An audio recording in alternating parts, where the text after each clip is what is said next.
Live from KSAT 12, the Nightbeat starts right now. A tight-knit community coming together after deadly floodwaters ripped through their towns. And their families, that you may bring them comfort while they are gone. Now, they're leaning on each other as they try to rebuild their homes and their hearts.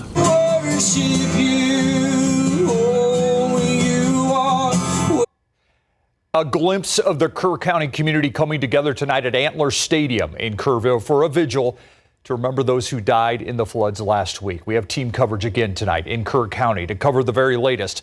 But before we get to that, some more tragic news, this time in a discovery here in San Antonio. A 5-year-old boy is dead after being left in a hot car. According to San Antonio Police Chief William McManus, the boy's mother learned about his death after she tried to pick him up at the Pinnacle Kids Academy on Carson Hill Drive, where he was enrolled. An employee told the woman he hadn't been dropped off. The chief said the mother thought she had dropped off her son this morning before going to work like she does every day. She had not.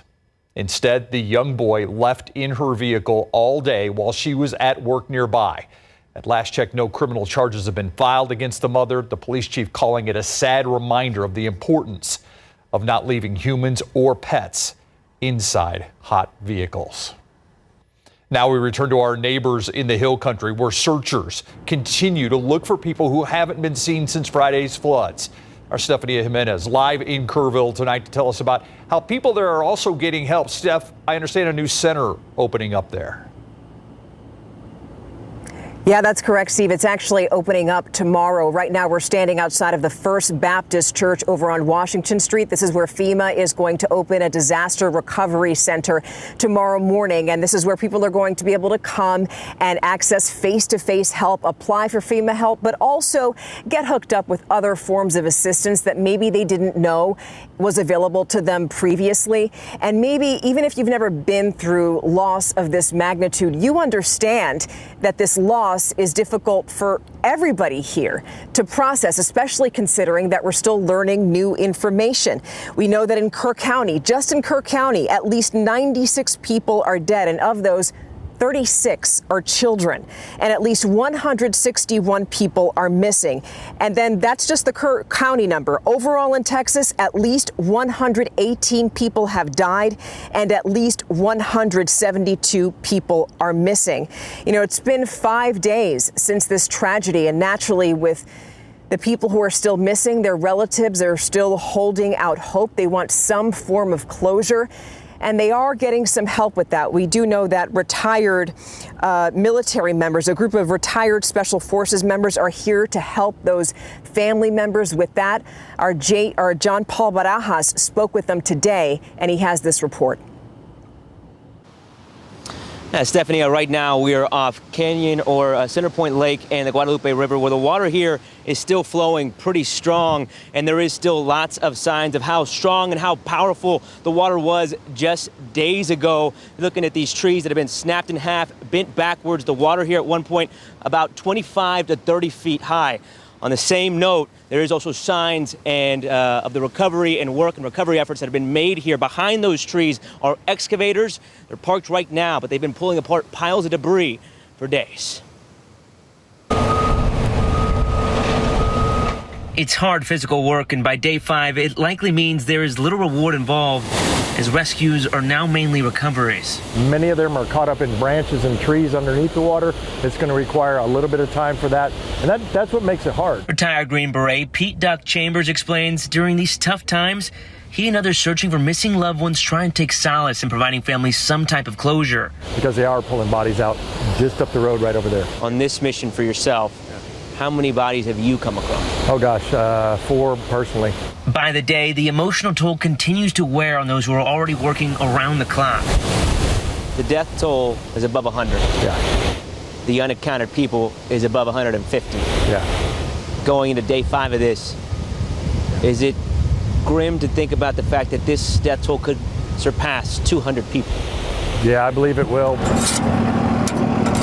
He adds, during the darkest times, it's the smallest gestures that provide hope. Thank you. This group coming from Mathis and San Antonio to provide free burgers to whoever needs one. A lot of them are really grateful, and I said, hey, how's your day? And this was his response. He just went, and I was just like, no words need to be said. Yeah. And you can feel his pain. no, it's just a lot. It is a lot, and a direct connection to all the pain being felt here. Really close friend of ours, of their family, they lost a loved one. So we helped walk the river and we were searching and seeing what we could find.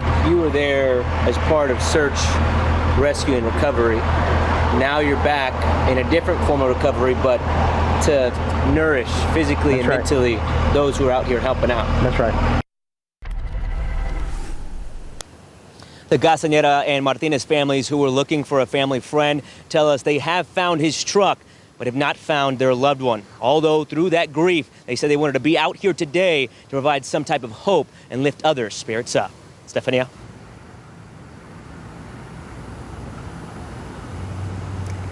And JP, thank you so much for that. You know, there are still so many questions that have yet to be answered, like the timeline, for example, as to when Kerr County leaders sent alerts through their code red emergency warning system. We know that KSAT, we obtained dispatch audio, and in it, you can hear a first responder in Hunt calling for a code red to go out at 4:22 on Friday morning. And then you hear a county dispatcher telling him that sending the alert would require a higher up to sign off. Kerr County Sheriff Larry Letha told our Ernie Zuniga that county leaders are going to make an after-action examination of the emergency response. It's going to happen, but he says it's going to happen at a later date. We're not running. We're not going to hide from everything. That's going to be checked into at a later time. Let us know. So hours after that press conference, Governor Greg Abbott announced that a special legislative session is going to begin Monday, July 21st. And the top two items on the agenda include legislation that's aimed at improving flood warning systems and also emergency flood communications. And after first responders, as they continue to search through the debris, we know that cleanup crews are also here to help. The night team's Avery Everett was there in Kurville today as that was happening. Avery, and you spoke with a business owner who lost his trailer. It was swept away. How is that man doing tonight? Well, Stefania, he's just thankful for his life. We are steps away from where that kayaking company typically launches their boats, and they were actually doing a guided tour on the river the night before the 4th of July. They actually cut that trip short because of lightning and thunder that they saw. Now, they've lost everything, but they say that they found hope in the strength of this community. The power of that water, it literally just ripped them like a paper towel. Their business is now barely recognizable because this is all that's left. It's hard to tell through the damage and the debris, but these are Glowrow Kurville's kayaks and trailer. A lot of stuff goes through your head, but thank God we're alive. The night before the deadly Hill Country floods, Vinny Mifsud was leading a guided kayak tour on the Guadalupe River. And it started winding a little bit, but then I saw a flash of lightning. But I started paddling faster, and then I got us to shore, and we went back to Pipe Creek about 10:30. It wasn't even raining hard. In the middle of the night, I woke up and I heard a roaring thunder that sounded almost like a tornado. He says that decision to leave Kurville saved his life and his son's life because he usually stays in an RV on site. The whole business and everything, my location, everything is gone. Gouges in the ground show where his trailer was swept away, and he was able to find his truck more than 3 miles down the Guadalupe River. We'll rebuild, though. We'll rebuild. On Wednesday, his property next to the Francisco Limo Street Bridge was filled with volunteers. And this community help is happening across the city. I just started making it, and we started running them to the fire departments.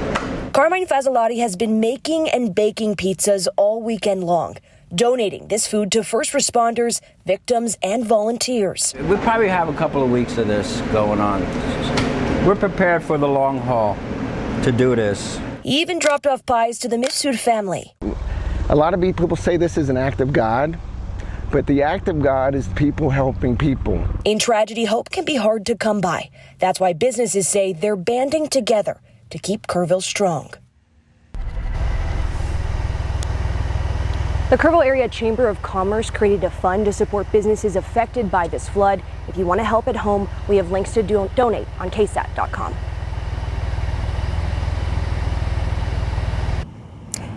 Avery Everett joining us now live from Kurville. Thank you so much for that. Now, as you can imagine, there is a strong sense of fatigue here in Kurville and throughout Hill Country at this point. The fatigue is mental.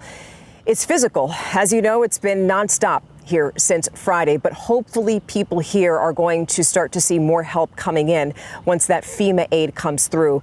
And we're going to have more on that when we see you in just a bit. Steve? Thank you, Stephanie. The community continues to come together not only to help with cleanup, but to remember those who lost their lives. Up next, we're going to take you to one of the vigils honoring the lost victim.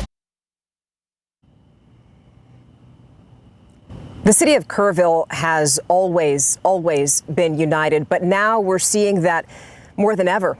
Earlier today, hundreds of people gathered to pray over at Antler Stadium here in Kurville. Gage Goulding, a reporter with our sister station KPRC, was there, and he joins us now live from that stadium. Gage.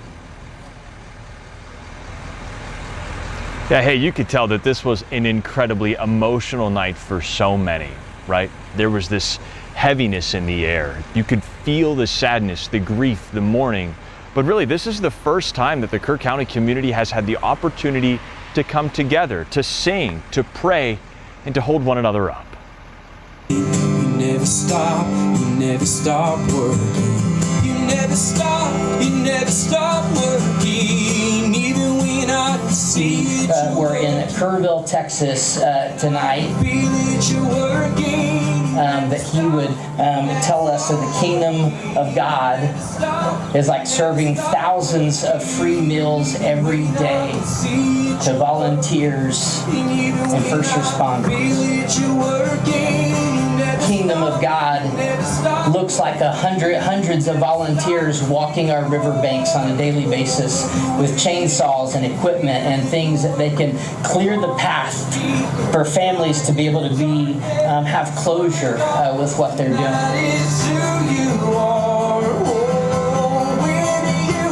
For all residents of Kerr County, this is our home. This is the beautiful hill country that we have grown to love and to cherish. The kingdom of God looks like Kerr County rising together in a time of need, in a time of desperation, in a time of hurt.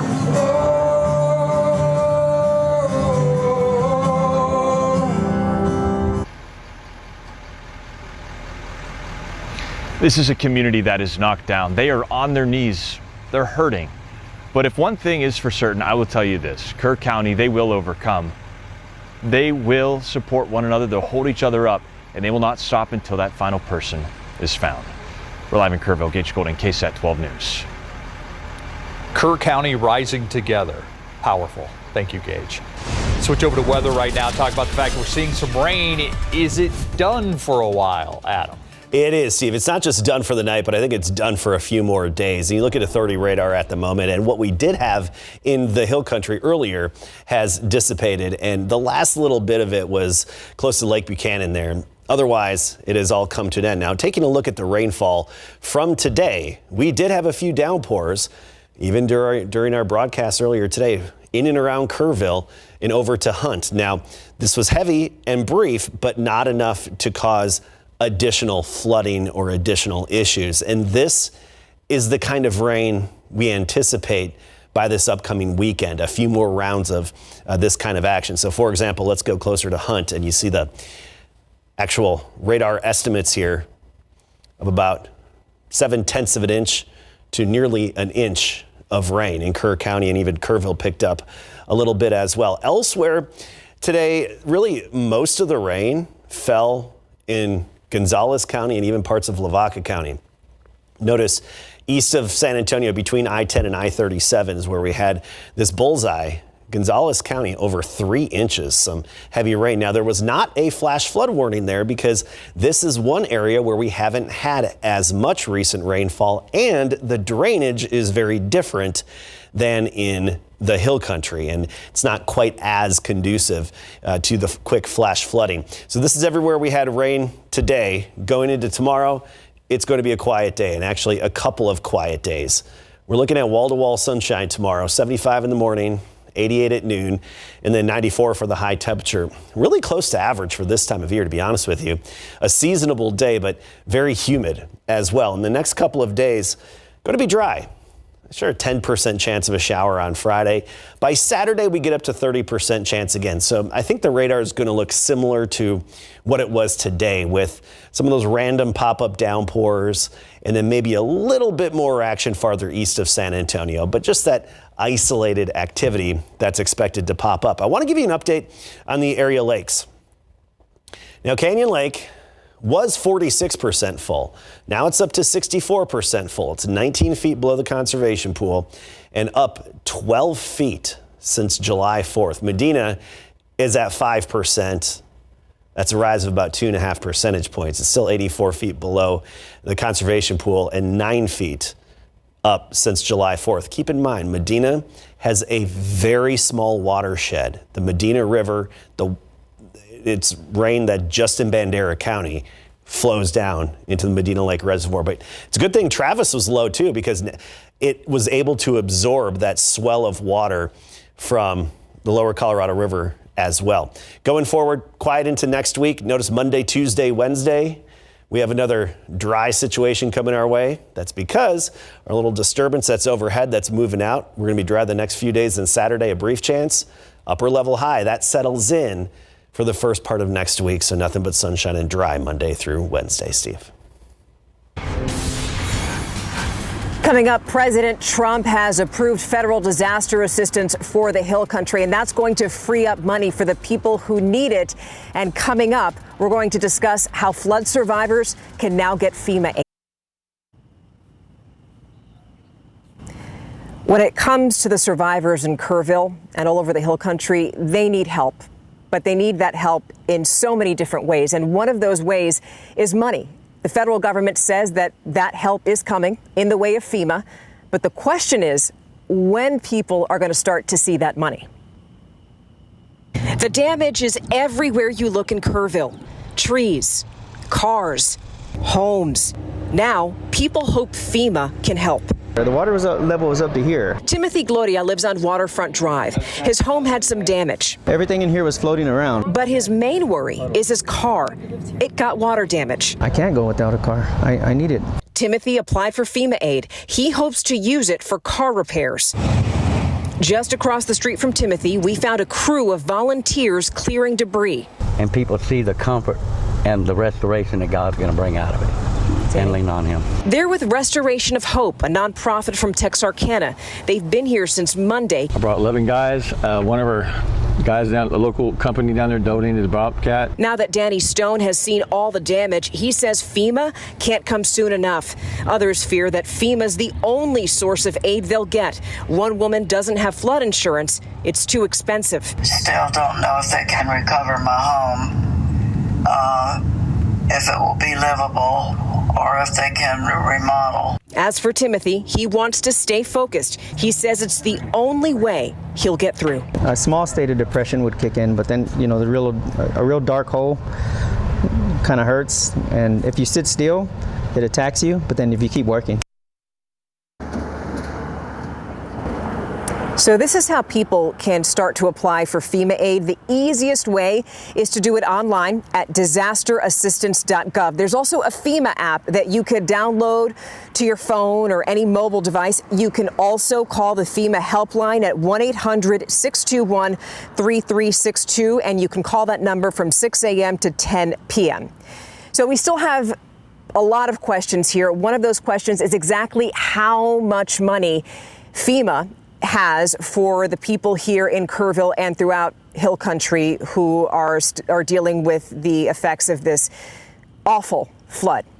We called FEMA, and they still have not given us an answer on that. The other question is when people are going to start seeing that aid come through. Remember, people have already applied. We don't know exactly how many yet, but as for when they're going to start to see those checks come through, FEMA hasn't given us an answer for that either, so we called and we emailed Senator John Cornyn's office to see if they can give us an answer, but then they directed us back to FEMA. Nonetheless, these are questions that we're going to continue to ask. Steve. Important questions. Thank you, Stephania. Don't go away. Larry Ramirez will be back with sports right after the. The San Antonio Spurs today announced that they have acquired forward Kelly Olynyk from the Washington Wizards, adding to their front court depth. The Spurs traded Malachi Branham, Blake Wesley, and a 2026 second-round pick to the Wizards to get Olynyk. 3 days ago, he was traded from the Pelicans to the Wizards, and now he's with the Spurs. During his 12-year career, he's averaging 10.2 points and 5.2 rebounds per game.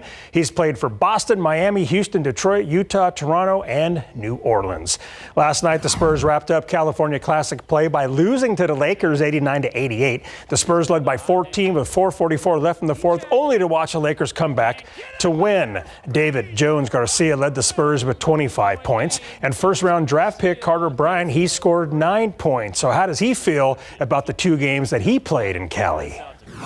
I think the biggest thing is that it was a learning experience. These were like practices for us. It was just live practices against live bodies. It was chances for us to get better, to kind of refine what we had been working on. Obviously, you want to win every game, but like these games don't count towards anything. So obviously, being a competitor, like it sucks to lose a tough one, especially when we're up like that with 2 minutes left. But I mean, you live and you learn. It's going to be a long season, so.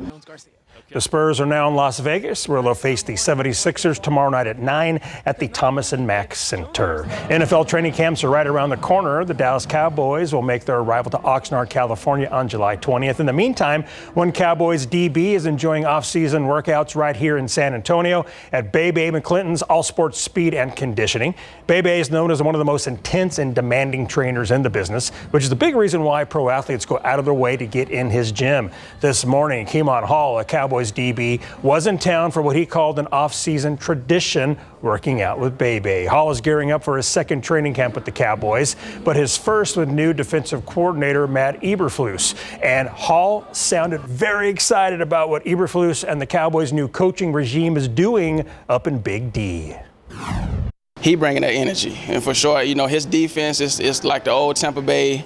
You got to run, you got to hit, and you got to be violent. So I love that mindset because that's more of my play style. And, you know, being able to get the 1s and 2 reps, you know, this offseason, that's really a cool thing to do because it haven't been like that my whole career. So, you know, just taking advantage of that. And with our new DB coaches, with Coach Dre, with Coach, DA, man, them guys, they are energetic. They love ball. They're great teachers. So, and I feel like they bringing that positive culture into our room that we really need. So I'm excited.